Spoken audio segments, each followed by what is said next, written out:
udaril v drugo zvezno jugoslovansko ligo. Kako so takrat potekala tekmovanja, kateri klubi so bili?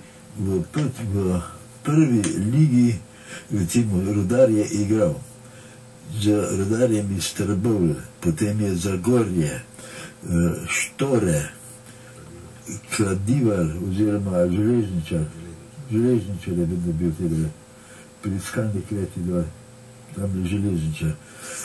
Potem Kidričevo, Murska, Mura, Lendava, Maribor, Železničar Maribor. Brava, ja. So to bila zanimiva srečanja gledalcev? Ko smo igrali na igrišču, tam, ko je zdaj Gorenje, tam je skoraj vsak je dobil paket. Malo kateri je odnesel. Malo kateri.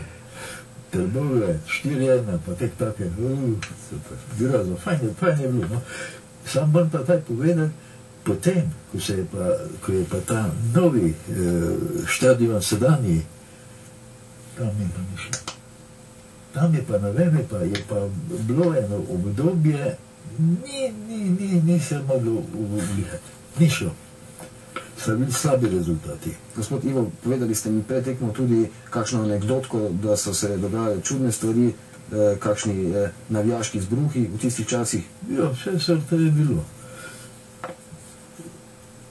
Od začetka smo se peljali tudi na Lojtrškem vozu do Gotovlje. Tam se spomnim za Gotovlje. Potem smo pa, ko smo pa že dobili avtobus, smo šli pa igrati pa gor na Ljubno in tam pa je faušija, ni bilo druga. Se nam kamene metali po avtu. Ja. Ste jo odnesli s celo kožo? Bili kdo poškodovan? Ne. Samo takšni manjši izgub? Ja, manjše zadeve, ampak je pa bilo, a ne? Se vam zdi, da se gledalci sedaj bolje obnašajo kot v vaši časi ali slabše? Ja, ne vem, kdaj hodim dol. Ne bi vedel.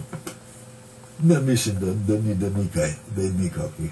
Vsaj koliko sem se slišal, ker jaz sem toliko blizu štadiona, da če bi slišal, bi hval vedel.